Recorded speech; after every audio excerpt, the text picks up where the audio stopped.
DGFI এর সেলগুলো পরিদর্শনের পর গুমের শিকার ব্যক্তিদের দেয়া বিবরণীর সত্যতা মিলেছে, এমনটাই জানিয়েছে গুম কমিশন।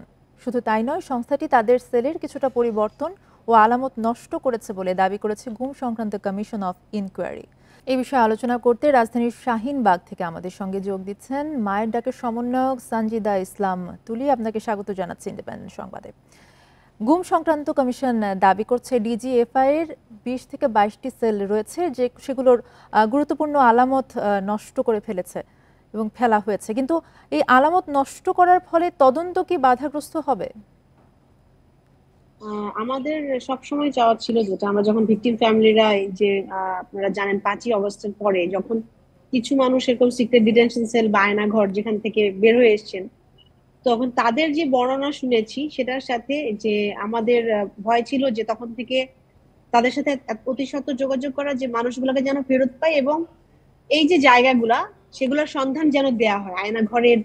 তো ডিজিএফআই এর সঙ্গে যখন যোগাযোগ করা হয়, তারা 23টা সেলের কথা আমাদের সাথে জানান, আমাদের সাথে বলা হয়।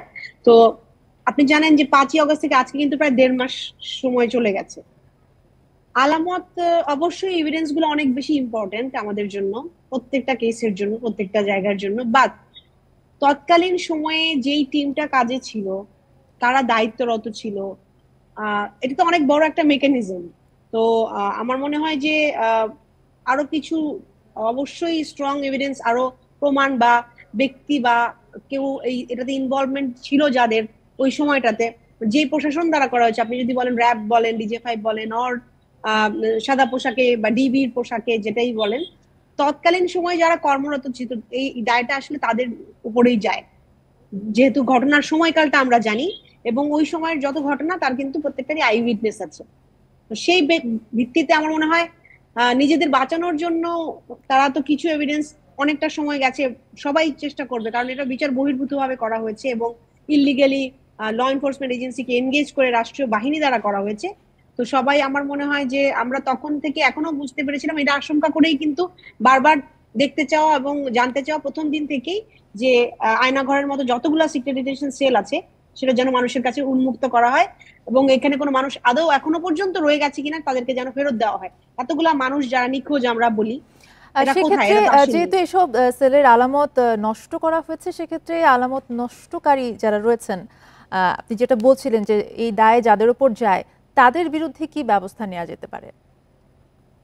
অলরেডি তো কমিশন কাজ করছে, আপনারা জানেন গুম সংক্রান্ত ইনকোয়ারির যে কমিশন, তারা বললেন অলরেডি, এবং তারা কিন্তু বিভিন্ন জায়গায় সংস্থায় যাচ্ছেন, ওই স্টেপ গুলা নিচ্ছেন পরবর্তীতে।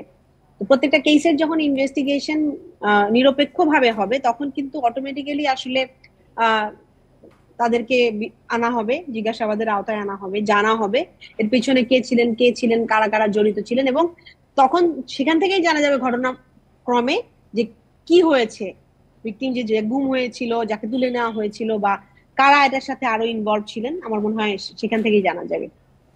কিন্তু এখনো পর্যন্ত সবচেয়ে বেশি অভিযোগ কিন্তু র্যাবের বিরুদ্ধে, অথচ এখনো তাদের কোনো সেল কিন্তু পরিদর্শনে যায়নি কমিশন। এই বিষয়টি কিভাবে দেখছেন? হ্যাঁ, এটা অনেক বেশি ইম্পর্টেন্ট আপনাদের, এটাও অবশ্যই অনেক বেশি কেস র্যাবের, এবং আমাদের শোনা আহ, বেশিরভাগ জায়গাতেই ইনভলভমেন্ট র্যাবের ছিল। তো ওইটা অনেক বেশি জরুরি, আমার মনে হয় কমিশনের প্ল্যানে আছে সেটা। আমরা তো প্রতি সপ্তাহে যখন তারা কার্যক্রম শুরু করেছে, তাদের সাথে কথা হচ্ছে, তাদের প্ল্যানে আছে। বাট খুব জরুরি আসলে এই ভিজিট করাটা, কারণ আহ আলামত নষ্ট করার যে ভয়টা বলছেন, এবং প্রত্যেকটা ঘটনার জন্য দায়ী, যেটা বেশিরভাগ ঘটনার জন্য দায়ী যে সংস্থাটা, সেই সেলগুলা দেখাটাও জরুরি আমাদের মতে।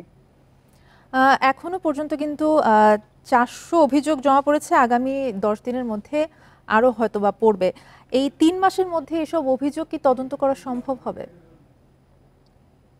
তারা যদি একটা প্রসেস বা প্রক্রিয়া ডেফিনেটলি একটা অবলম্বন করবেন, বাহিনী, কোন বাহিনী দ্বারা কবে কবে কাদের নেওয়া হয়েছে, গ্রুপ ওয়াইজ করবেন ডেফিনেটলি।